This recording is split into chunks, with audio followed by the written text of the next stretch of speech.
Big chat today. We're chatting about risk and mitigations. Most of you will probably think that it's the most boring topic there is. Don't want to talk about risk, don't want to talk about mitigating risk, but I'll tell you, as a property investor, in the balance of things, you need to have a very healthy appetite and aptitude and attitude towards balancing up risks with mitigating that risk. There's risk in every decision you're going to make as a property investor, and if you're comfortable, connected, and engaged, you should be able to mitigate those. But you've got to be curious, you've got to ask the right questions.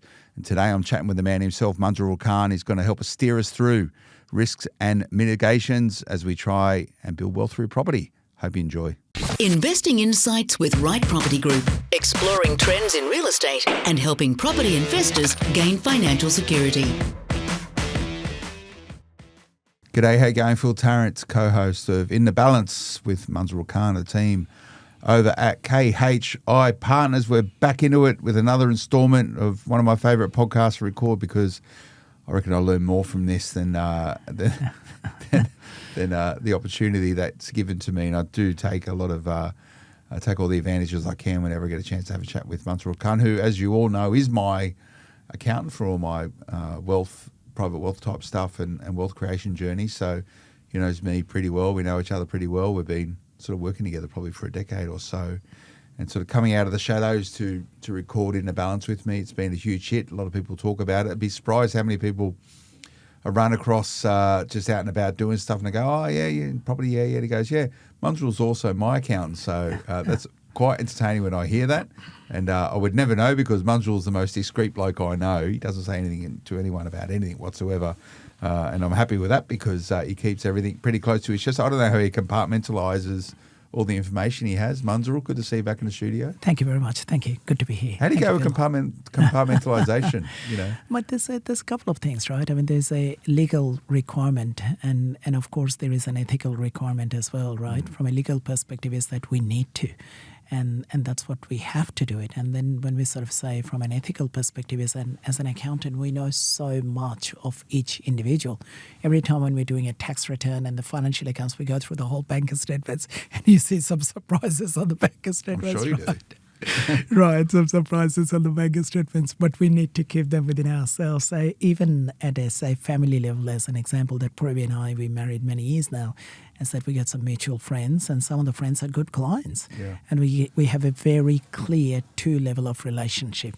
One level of relationship is that when we are in the office, in the open world, is that's a client relationship, and that never goes back on a personal side of it. And when we go into a social, we never discuss about those affairs. And Pravi and I, as an example, that there is no secret within ourselves, but this matter, the client side of it, is that you have to. The firewalls are important. And it's interesting, and a lot of people have reluctance around that, and sometimes we'll chat about it a little bit today, working with your advisors, but we asked real estate agents recently with one of the things here we do at Momentum Media, whether or not they have an in-house mortgage broker, and do they use that in-house mortgage broker, and the answer was no, they typically don't, because they don't want someone within their ecosystem knowing too much about them. Right. There's this idea of like, well, you don't want to use advisors who are too close to you if this origination of the relationship is not a professional origination. People sort of go, well, I don't want them knowing how we spend our money or our financial affairs, right? Yeah, we're being very, very blessed, because many of our clients are for years and years and years and years. And we have this saying within the office, we say that over and over, that any client who sort of comes in, we ask the question that how do we service this client over 30 years? And we shared that number of times within this podcast, right? As soon as you have that longer term sort of a mindset, then you sort of say you can't afford to do anything silly. Yeah. You can't afford to do anything for the shorter period of time, right? And anything in terms of the privacy and the confidentiality, if it's been taken out, is that then you don't have any practice. Yeah. Well, I'm happy with my relationship with you. I've never thought as though, but you don't know a lot about someone. I always say if you're working with your advisors, you need to have a very comfortable, attitude and aptitude with them, because they can only do their job as well as the information that you give them to sort it out. So, this is important. But Munzurul, we're here alone today. Normally we have a guest coming in, and that's right. And it's normally one of your partners or interconnected colleagues across the expansive That's right. KHI business, and Yes. last time we got together was with Ross Kane. That's right, buyer's agency. Buyer's agency. Yes. How's he getting on after his... Yeah, he's doing well. He's doing well. Early days, and then he's sort of running around and he's doing a whole lot of things, and he's sort of finding it that, yes, there is a bit of work involved with the buyer's agency. It's not easy, and we were chatting before we come on air, and I think it's an interesting juncture for the buyer's agency industry. It's evolved a lot in the last 2 years, and I've sort of been quite open in some of my cautionary tales to the buyer's agency sector about how they should potentially shape their value proposition moving forward.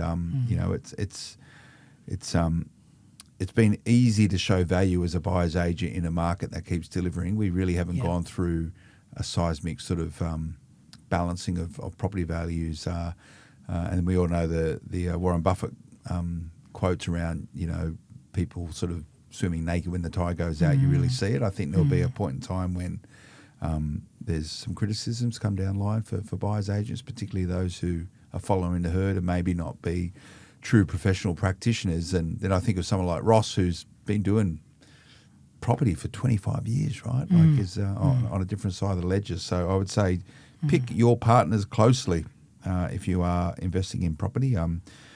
There is risks related to every type of investment. There is risk connected with every single asset class. There is risks associated with all aspects of your portfolio, construction, how you choose to go about building wealth, whichever the means or mechanism or vehicle you choose to do that. And today I really wanted to sort of have a chat around some of those risks with you, because it's pretty much at the heart and the core of this particular podcast, because it's called In the Balance, and that is typically this logic of weighing up the opportunities and weighing up the risks and coming in with, in the balance, the best solution to move forward for. And that's the art, I would say, of being a really good accountant.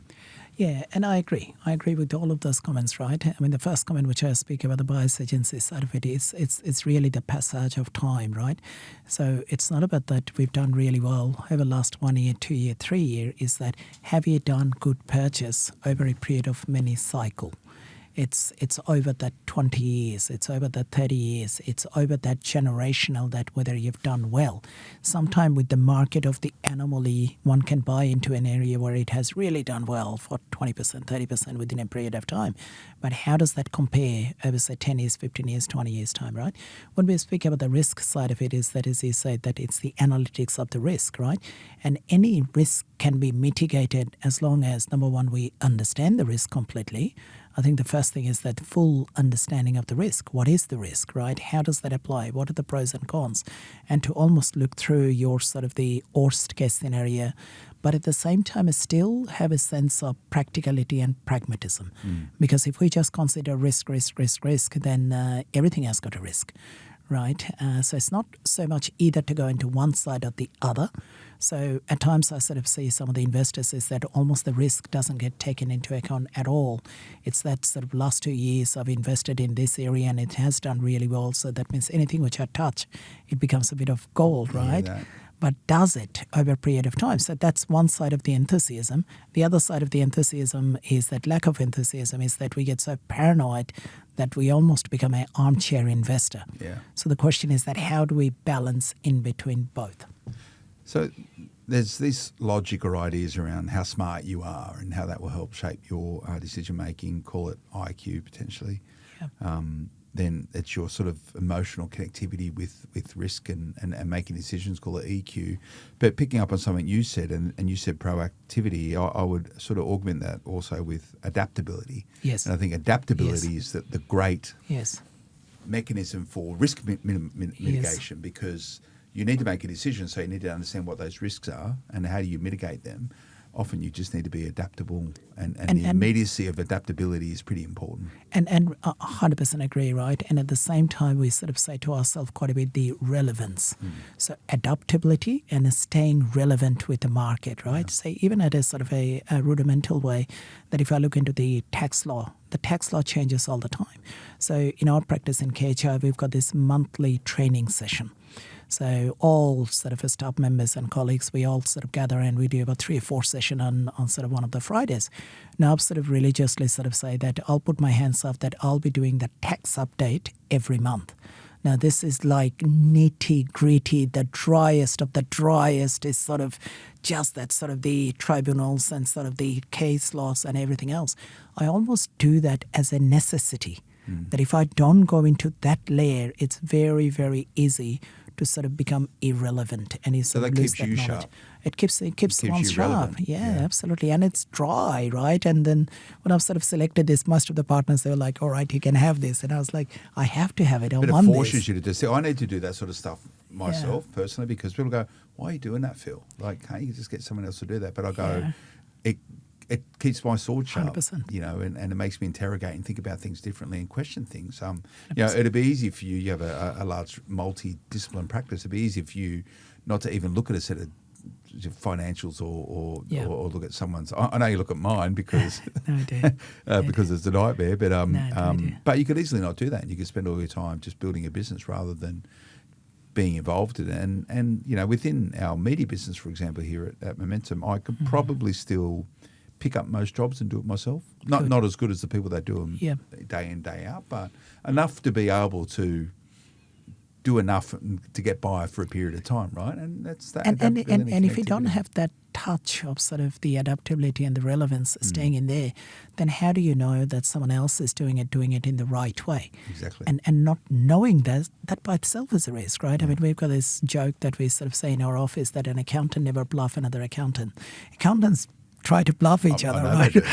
And the only way you know it's a bluff is that you need to know enough, saying that, hang on, no, you're saying this, no, this can be done, this can be done, this can be done, right? Yeah. So it's so fundamental to stay that when you're sort of sharp is to stay in touch. Yeah, and sort of talking about risks and mitigations and how to stay sharp, I think one of the greatest, if not the greatest skill for people to navigate wealth creation or business or whatever else it is curiosity, right? Yep. Curiosity is critical. Yep. Curiosity is gives you the drive and the mindset to actually go down a pathway trying to keep sharp, you know, ensuring that all of your tools are still as sharp as they can be so you can deploy them in now. Because once you sort of stop being curious, you stop really caring. You know, 100%. That's pretty horrible. But 100%. We have a mechanism in our group, and we say constructive feedback mechanism, where I'll be sitting around in front of a partner and I'll say 15 minutes, tell me everything which I'm doing wrong. I don't need to hear a single thing which I'm doing right. Tell me absolutely everything that I'm doing it wrong, right? With that 15 minutes, after about 5 minutes, you're like, do you feel depressed or? You're like, They don't hold back. They give it to you, do they? They do. And the mechanism, what we have creation in there saying that your role is that you give everything which you do, and then I'll pick and choose what I do. But I still need to hear it. Even if I disagree with this, I still need to hear it. We are really big on that 360-degree views. And I would very often sit down with someone who's, say, 19 years, 20 years old and say, tell me everything which I'm doing wrong. And, some of the observation that they have, some of the things you sort of look back and say, okay, that's just the experience. We get that, right? But some of the observation that you have and you sort of say, wow, right? So you got to, you know, I was going through this session the other day and the gentleman sort of came in and saying lots of things on the success. And then he came in right at the end saying that it's the humility and it's that gratitude. Of course, it is that gratitude, but it's that humility, having that 360 degrees sort of a feedback and constantly sort of staying in touch. Yeah, it's important. You know, people give me feedback all the time and I try and act on it. Sometimes I go, I don't agree with that, but anyway, it's sometimes good to hear it, and it just challenges, right? It's just being reflective. Yes. But, you know, risk and mitigation. So your philosophy then, Munzurul, is identify the risks and be aware of the risks and document those risks, but look at how you de-risk. So that's a baseline sort of guiding philosophy for you. You'll understand it and you'll always look to minimise them. It's sort of almost to know yourself first before you go into the open world. Yeah. And to know yourself first means that what is my risk profile? What do I consider as risk? How do I see the risk? What's that sort of a sleep at night sort of a factor? What are the mitigation that I need? What are that sort of the sort of that plan B and plan C that we have? That's one. Then any matter that we do, we sort of identify what are the risks, all the things which can go wrong, what can go wrong.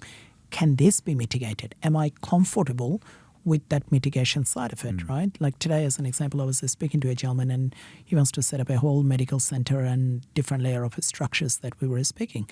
So we went through a different layer of structure, and then at the end I sort of say, you've got option 1, option 2, option 3. Now, option 1 is sort of the simplest, but it's got the highest level of the risk, but it's got the lowest level of the cost. Okay. And you've got option 3, which is sort of a lot dearer, but it takes away a lot of risk, but it is still not 100% risk-free. But it does take away a lot of risk. So in between those is that there is no one right answer. What is right to you, whether it's an option 1 or option 2 or option 3? Option 2 could be in the middle. And I would have same client who is sort of choosing on this side and same client choosing on different side. So I think as long as we make an objective decision, and as long as that decision gets reviewed on an ongoing basis. Yeah. Today, my risk profile is this. In 3 years' time, the risk profile might change quite a bit. So who do you like working with then? If you sort of think of this sliding scale of someone who's really, really risky versus someone that's, what's the opposite of that, really, really conservative, I guess? Like, where would you say I sit in that realm?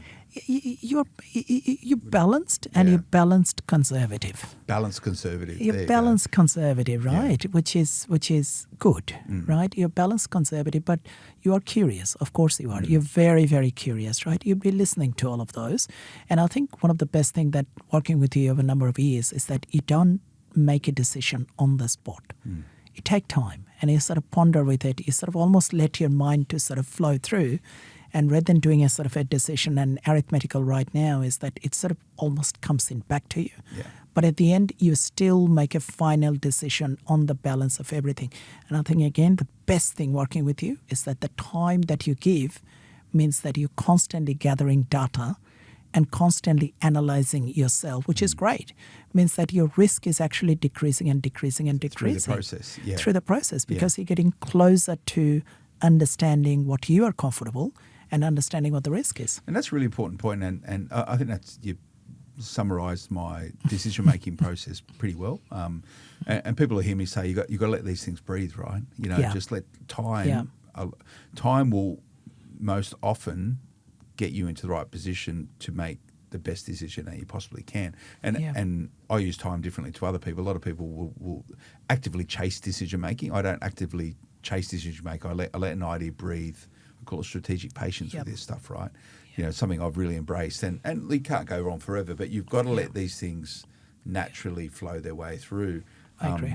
Is that who, as a firm, don't you like dealing with? I guess all clients are different, but you don't want people who are redlining on most decisions, but you can be supportive of that. Yeah, look, I mean, there's all different clients that we sort of work through, right? I mean, we would work through with clients who would be just so conservative and absolutely paranoid of every single thing to go wrong, right? Yeah. And then you would have client who's sort of completely on the other side of the spectrum and the decisions being made are just completely reckless. Now, there are some no's, and no's means is that that's the boundary. Much further than that boundary means that we cannot do that, i.e., our basic rule of the thumb is that anything that we do is subject to ATO review or any other external review. And if we don't pass that review with all the substantiation, then it's not right.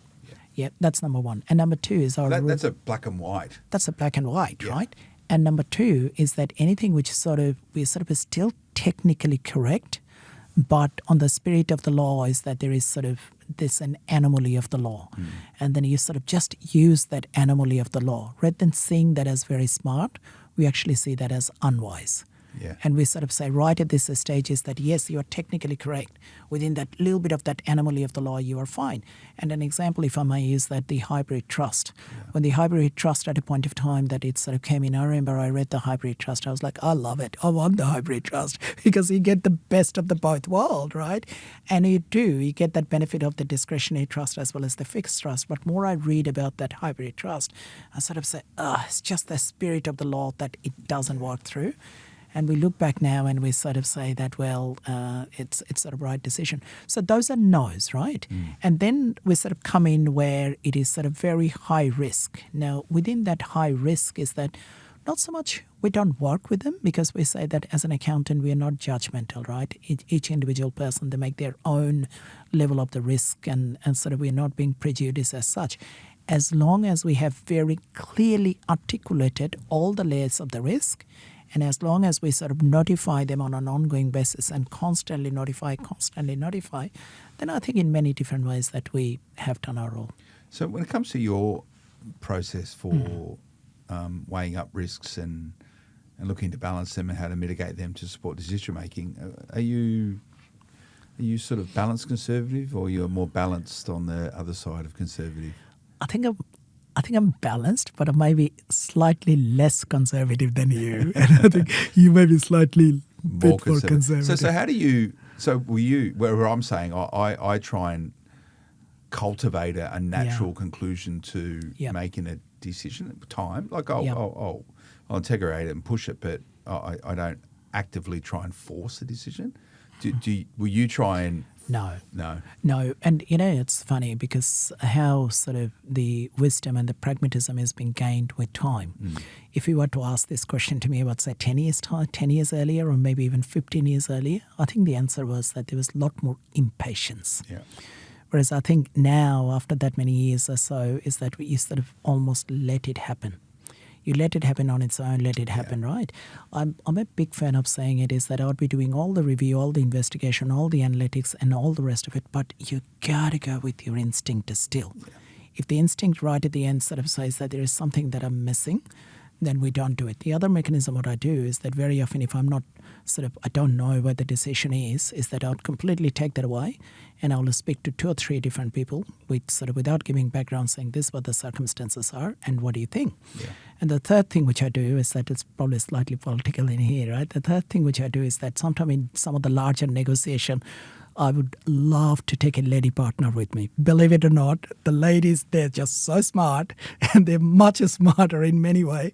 And the lady partner very often comes in and sort of says that, have you noticed that? I've just felt that and I've just seen this. And we as a guys, we sort of, at times we just ignore it, right? And I think that bit of that perspective at time comes in very, very, very helpful. Yeah, well observed. And again, it sounds as though you're a proponent of what I coined strategic patience, right? Like it has to be. It is, patience can be super strategic if you can massage and motivate in the right way. Let's get into some sort of a mechanical stuff then around risks and mitigations. And I've sort of put a couple of headlines here that I think we can chat about for the next half hour or so.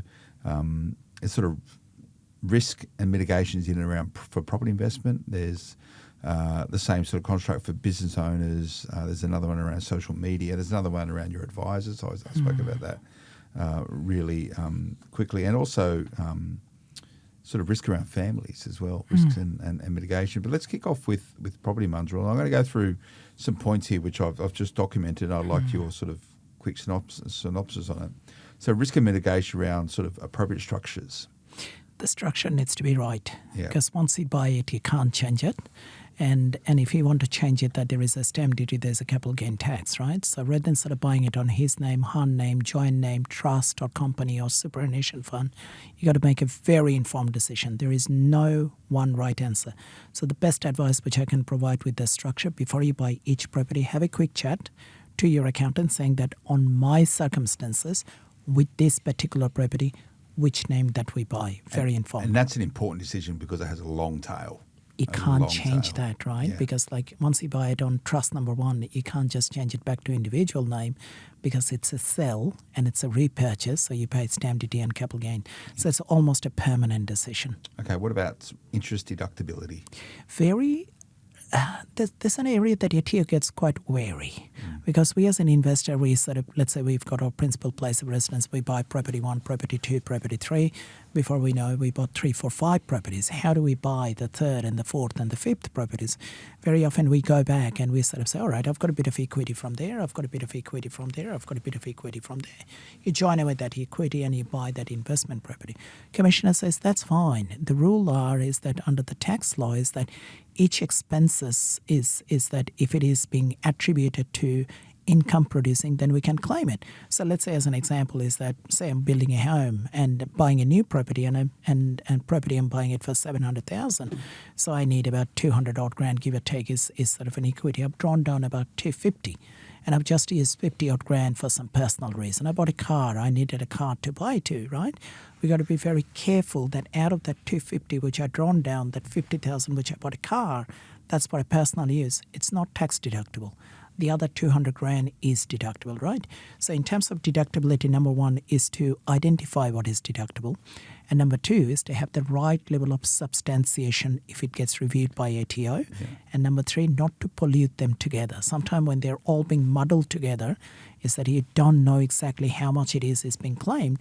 And if ATO can't see it, then everything would be non-deductible. That's a really important point because you've got to be able to document and remember.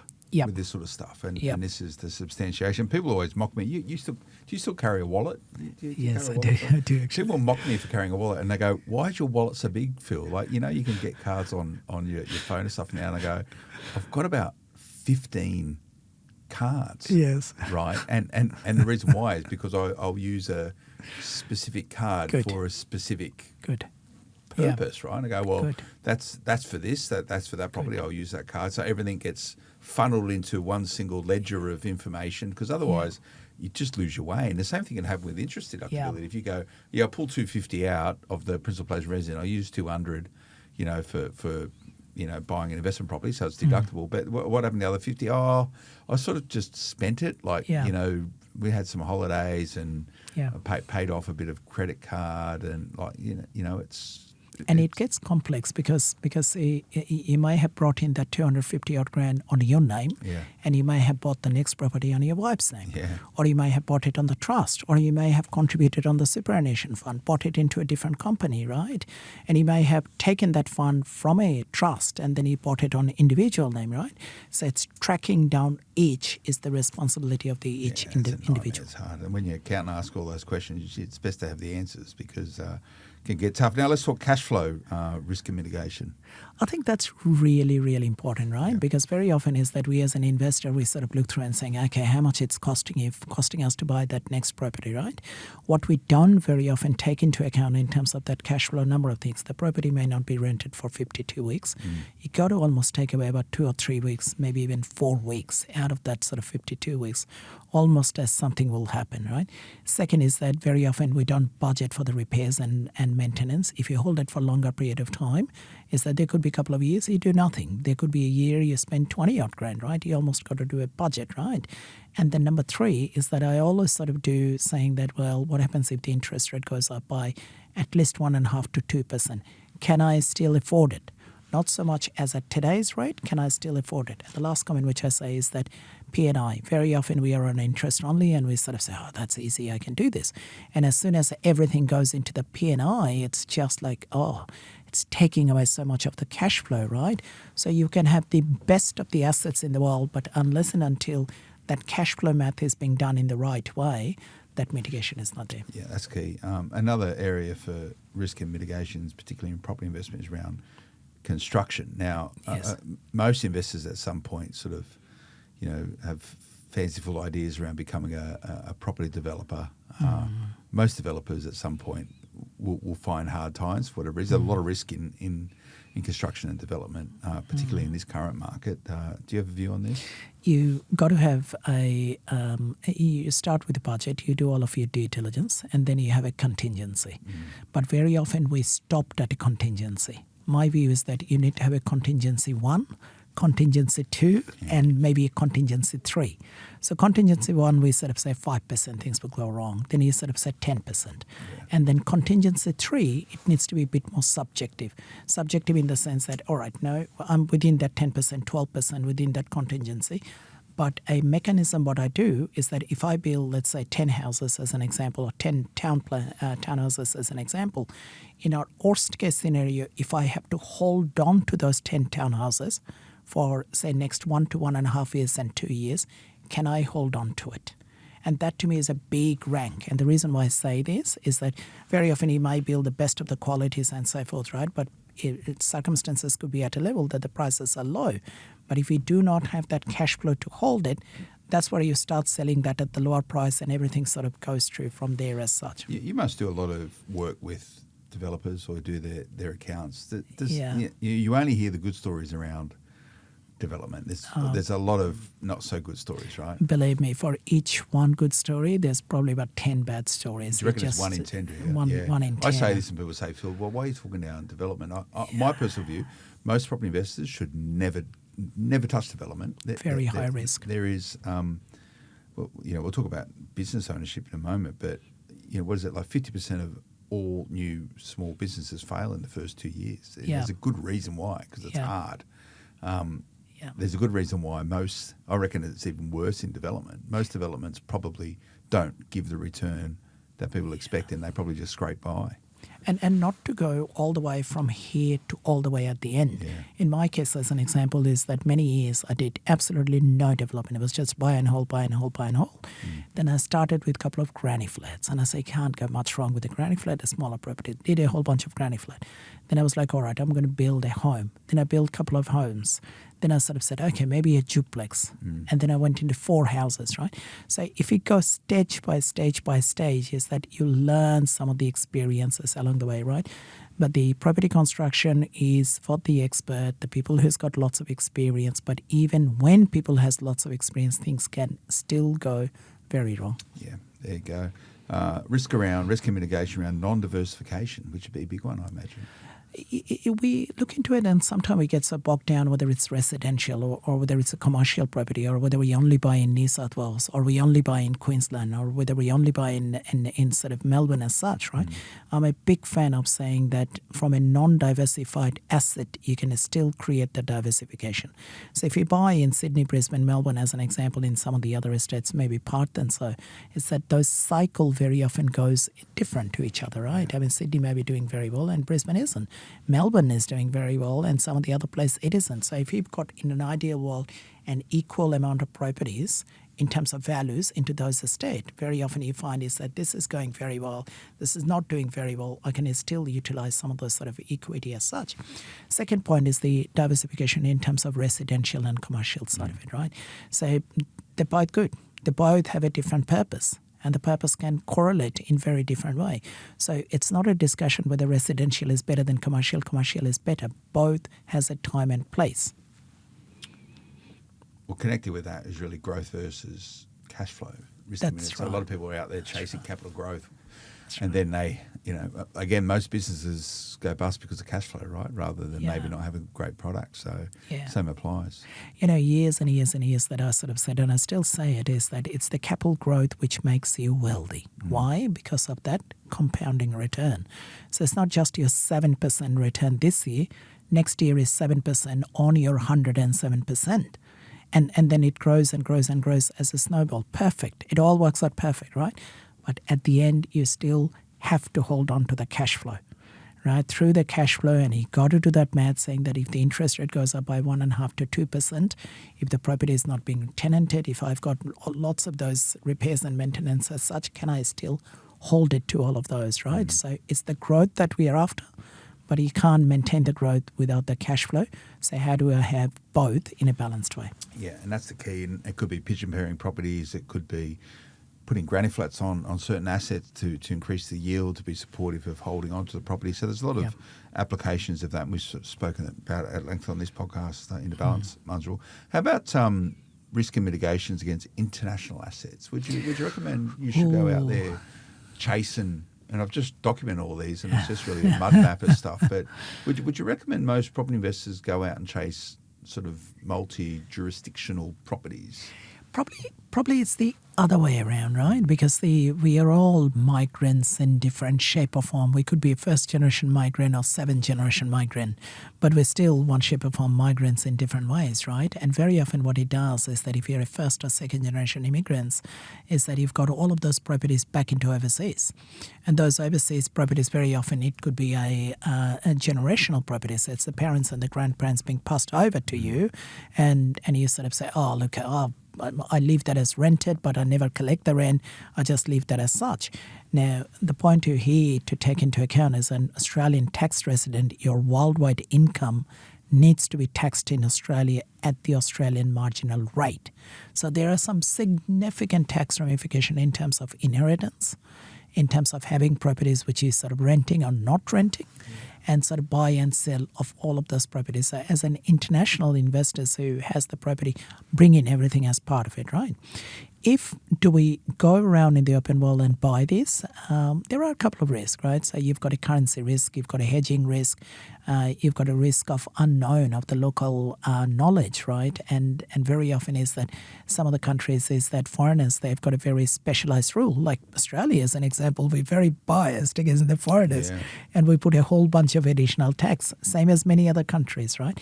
As long as that full knowledge is there, then yes, on a balanced way. And at this point, so if you've say you're English and you live in Australia and Australia is your home and you're domiciled here for a tax residence would be the language. People say, well, I've still got property back in the UK and I file a UK tax return. That's fine, but you still need to declare that income here in Australia. A lot of people do, well, yeah, but I'm declaring it over there. The taxman still gets you here, and you pay tax on it.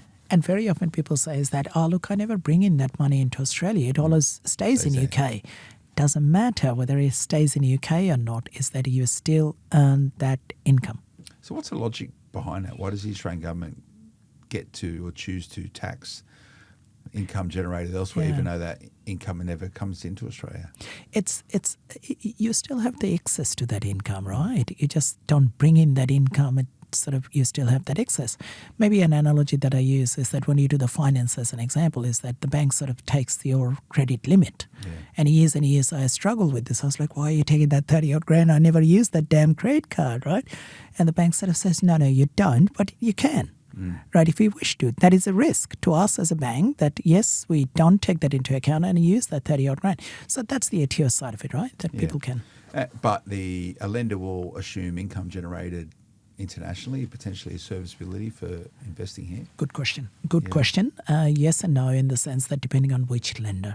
There are some specialized lender, absolutely wholeheartedly they do, right? But there are some sort of the lenders who sort of just have to go through a bit more hoops. Okay. How about insurance risk and mitigation? Very important. Overinsured, underinsured, Very no insurance. important. I still remember that many years ago that Queensland, when we had the floods, I had a whole bunch of properties in Queensland. I knew nothing about floods this many years ago, 15, 18 years ago. Right? I was looking through all this news on the flood. I've called the NRMA.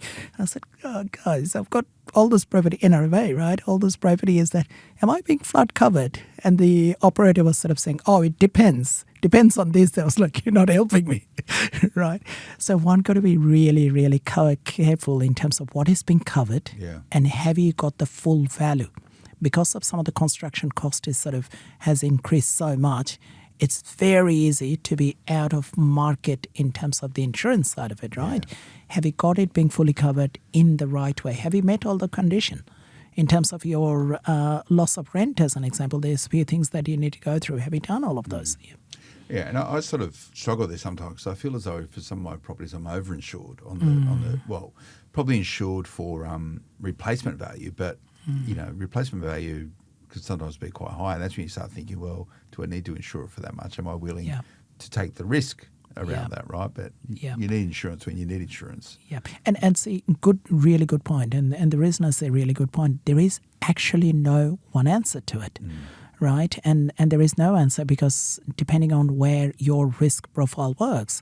So there were for years and years and years and years that I've never taken in landlord insurance. And then you sort of ask the question, that's silly. Why would you not take a landlord? But I've done my own math saying that when you've got a vast majority of properties, is that if you take the landlord insurance with all of those, you almost budget and saying that I'm going to have some issue with one or two properties and I would still probably be ahead of it. So you self-insure? It's self-insured, but it's a very informed decision, right? But for a mom and dad sort of an investor with one or two or three or four property, landlord insurance is quite essential. And that's benefit of scale, right? And again, it's going to be horses for courses and where you are. What about risk and mitigation against the ATO audit and noting that the ATO is a lot smarter these days, a lot of data matching, both here in Australia. The ATO can data match with other like inland tax revenue or the IRS in America. There's a lot of benchmarking now as well. Like the ATO knows if you're paying school fees or not paying school fees, right? So, everything ATO knows. One of the common thing what ATO does is that when you sit around with any level of review, one of the common thing ATO sort of picks up saying that you've just submitted that loan application 3 years ago, saying that your income was about 700,000, but we looked into your tax return and your income is sitting only about 350. What's the gap? Why is it that gap? And it was the same year. It was back in 2022, right? So this bit of the data matching becomes very, very, very careful. So I think with the ATO side of it, the view would be is that anything and everything is subject to ATO review. Now, under the Civil Act, ATO can go back 5 or 7 years. Under the Criminal Act, ATO can go back forever. And what is the ramification when it happens? ATO charges you anywhere between 12 to 15% interest, and then 11 to 14% based on where the inflation is, 11 to 14% of penalty. And it's not only just your 25, 30% that they charge. Then what they do is that they backdate that. So if it happened 5 years ago, 7 years ago, they backdate that 5 or 7 years. That means you get that compounded of 25% over 5 or 7 years. And very often you find that your actual tax bill was 10,000, your interest or penalty is sitting about 23,000. Then they add away on the recklessness. So it's just that absolutely not worthwhile. So everything needs to line up. Everything you do needs to line up. And that's right, the accountant. And I know, you know, when we work together doing my stuff, I'll go, well, there's $5. You know, yes. I'll pick up any shortness and make sure it's 100%. Because you know, there is a lot of matching and sophistication around it. And I reckon also, I can't remember who I was chatting to, but, you know, 5 years with AI now that most people's tax returns, we're not going to need tax returns. The ATO reckons not going to have to do tax returns anymore, right? Yeah. It's just going to be, they'll just self-assess. Do you see that happening? I do. And I think the whole discussion, right, where is the AI sort of coming in and where is the profession sort of going, right? You'd see a whole lot of a day-to-day compliance and a whole lot of that data entry. This will all go. So we as an accountant, we would really, first time when we'll pick a file, is that the return is being done, set of accounts is being done, work paper is being done, and everything is being done. All the issues are being identified with possible level of solution. All of those would be done. So this is where we pick up when everything is being done. So the question is that would it ever be zero? Perhaps it would be at a point of time, but it would progressively take away more and more of day-to-day compliance. Yeah, but there's the opportunity for accountants. It's exciting. It's the work you do with me, saying, all right, let's build. Yep. Let's strategically work together to create a better outcome. I guess that's sort of really connected with, you know, risk and mitigations of just not having goals or SMART goals. SMART, SMART, what's that? Specific, measurable, actionable, realistic and timely. Time bound, Yeah. Without a goal, you sort of running around and you sort of just making that reactive decision. I think it's sort of almost need to have that. You know, I was listening to Jeff Bezos, and Jeff Bezos says is that he had a 35 years old goal, right, in sort of his early days. He used to close his eyes and say, why do I see myself in 35 years? I've never heard anyone 35 years. We struggle with 5 years goal, 7 years goal, and 10 years goal, right? But what Jeff Bezos did is that he sort of imagined as best as he could with 35 years, extended that, multiplied that, and he sort of really stretched his mind. And he looks back and he sort of say, wow, I'm so much bigger than I ever had a goal. So goal, in my mind, has both a strategic benefit as well as a compliance benefit, if I may use that. Compliance benefit is to keep you accountable, make sure that you are right into the target and so. Strategic benefit is that goal can place it in the right way. It can almost dare you to dream. And dare you to dream of. Dreaming's okay. Dreaming's exciting. That's the good bit, right? But you need to get the headspace. And most people overestimate what they can achieve in, you know, a day or a month or whatever, and they underachieve what they can do in a year and a decade. And that's an old adage. So quite a lot of stuff there. I've got a whole bunch of other points here, Munzurul, but I'm conscious of time, so I'm going to just bring it a bit tighter. And I spoke about it very early. I want to talk about risks of advisors. Yes. And before we come on air, I was sort of musing with my thoughts around it, and they're not yet fully formed, but who should be the central advisor when it comes to property investment advice? And I would throw into that mix mortgage brokers, accountants, buyer's agents, financial planners. They're probably your core advisors. So who should be the central advisor / you've got to make sure that there's clear boundaries. Someone needs to take the lead and someone needs to be the trusted advisor. I'd probably say it's the accountant, but what do you think, mate? Risk and mitigations around such it. A hard question. It's a really tough one. Such a hard question. And I note that the whole of the KHI business has buyers agents, mortgages, accounting, and financial planning, and legal. Yes. But I'd say legal when it comes to property investment is probably a little bit more of a a process. I don't want to call it a commodity, but it's got a specific application. So, but you're born through accounting. You've grown into that, right? It's a tough one, right? It's a tough one, and I think my view is that ideally it's a collective intelligence. Yeah. And it's a collective intelligence is to know loud and clear what our pathways are, what are the areas which are not within ourselves, and it's the boundaries, and it's the next side. And how do we group together? Some of the best outcome that we receive with some of our really larger client when we bring in 3, 4, 5 different advisors at the same time. Yeah. So in the same meeting, we would have the mortgage broker. Definitely, we would have an accountant there. We would also have a buyer's agency in there. And very often we have a financial planner in there, right? Yeah. And then sometimes we bring in the insurance side of it. So recently we worked into a very large clients, and we actually touched 6 out of the 7 different services. They're all being interconnected. Yeah. So I think that's where it is, right? So accountants, as an example, the role is to make sure that the numbers are there. Financial planner is to make sure, okay, this is your goal. Are you sort of fulfilling with your goal? Buyer's agency very often is that how do we find that right level of the properties? Where it's important not to get confused within each other. So when a buyer's agency start to sort of look through and saying that this is your financial goal, I'm going to set down the goal for you in, say, 3 years' time, 5 years' time, 7 years' time, and this is your pathway. I don't know whether it's a buyer's agency is really, I suppose, the field of expertise. Their expertise is to find that property. So if you get a financial planner to say, you go up there and find a property, financial planner would be poor. On the other side, if a buyer's agency is sort of doing a bit of a financial planning, so in an ideal world is that how do you have a collective intelligence? Well, and we spoke about this. Collective intelligence is right, and there's, I can think of 2 very simple examples of that. One would be government, federal government. You have a prime minister, and then you have all these ministers, or in business. And we spoke about this about your accountant is essentially your CFO. So let's use that as an analogy. So the property investor who's down a pathway of wealth creation is the CEO. They're in charge. The CFO is their finance, their finance arm, their accountant. I would say your chief strategy officer would probably be your financial planner. Sure.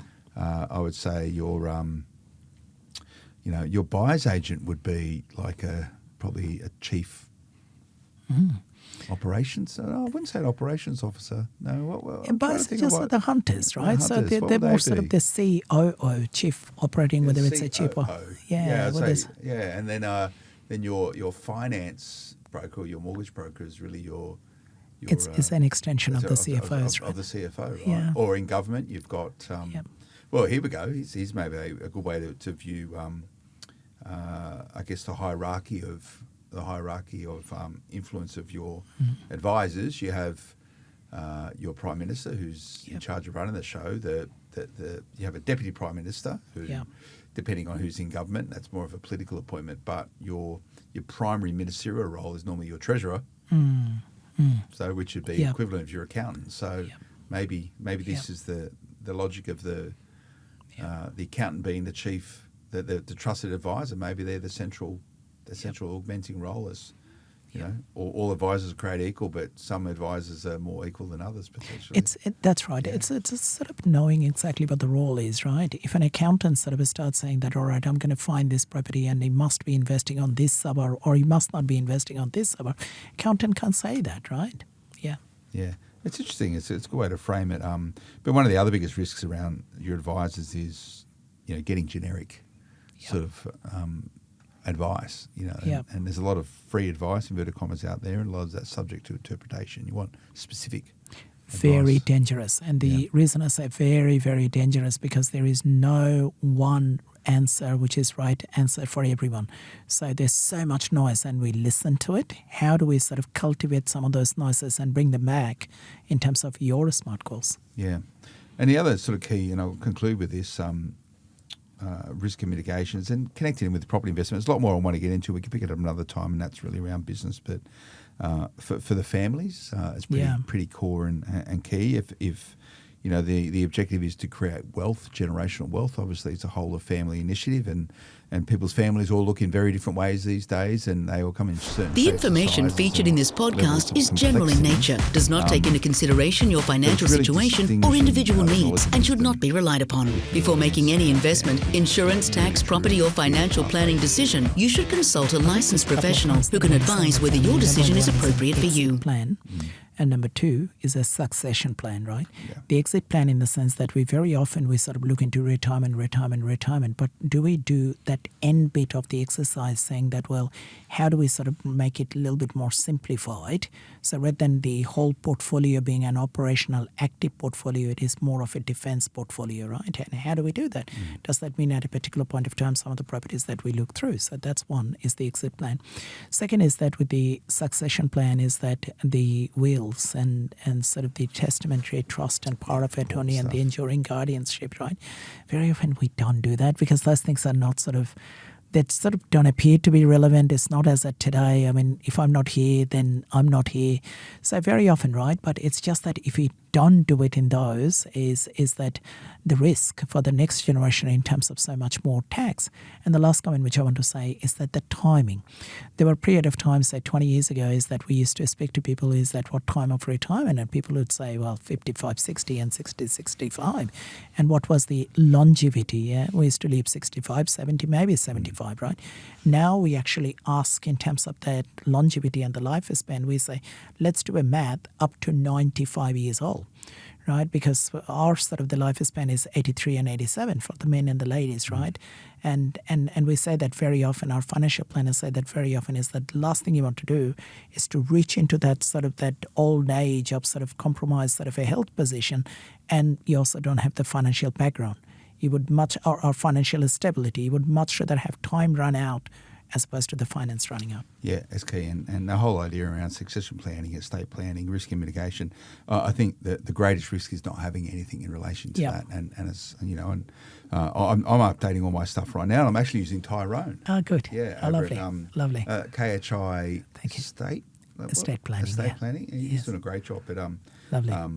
and it's not a bad process, I've done it before, but again, you sort of get different phases of your life. You've got to keep updating. It's not a set and forget type of thing. But it's I encourage, if you haven't done it and you're sort of daunted by it, I'd say that irrespective of maybe some of the questions you need to ask as a result of going through that process, the outcome, you'll be a lot happier and positioned once you've done that. So go about doing it. I'm sure Tyrone won't mind me giving him a plug there, but he's already too busy. but he's very good at it, by the way, Munzurul. Very good. Yeah, it's good. So we'll pick up some of the other stuff. It's we're nearly an hour just chatting about risk and mitigations, Munzurul. Thank you very much. Risk. Do you like risky partners? You like partners that it's not the best for the heart. So no, stable partners, no, that's long-term good. partners. Is there much risk in podcasting, do you think? You got to say it right. Yeah. Everything is permanent. And I say that over and over again, right? I may have just said something at a point of time, say 15 years ago, and it can resurface in 35 years later. Yeah. Right? So you got to be really careful that everything that you say is that you say it.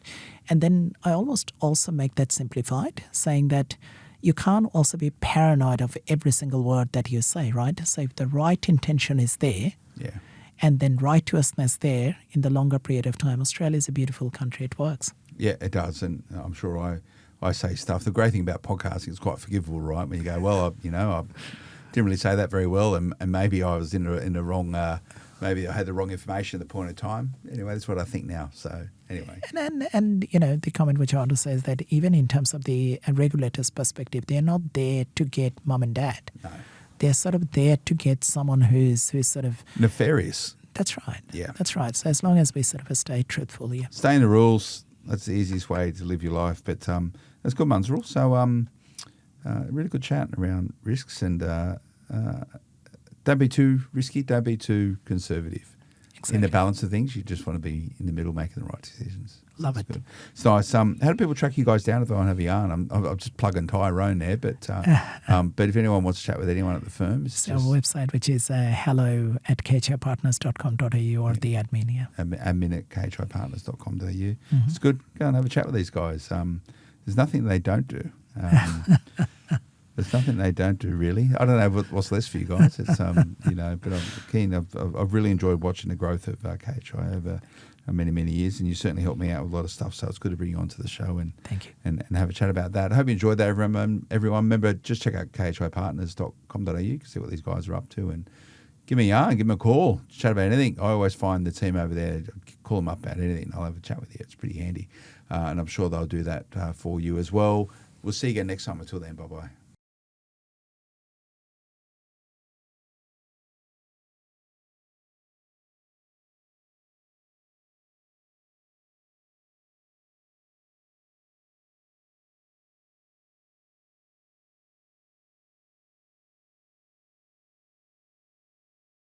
Big chat today. We're chatting about risk and mitigations. Most of you will probably think that it's the most boring topic there is. Don't want to talk about risk, don't want to talk about mitigating risk, but I'll tell you, as a property investor, in the balance of things, you need to have a very healthy appetite and aptitude and attitude towards balancing up risks with mitigating that risk. There's risk in every decision you're going to make as a property investor, and if you're comfortable, connected, and engaged, you should be able to mitigate those. But you've got to be curious, you've got to ask the right questions.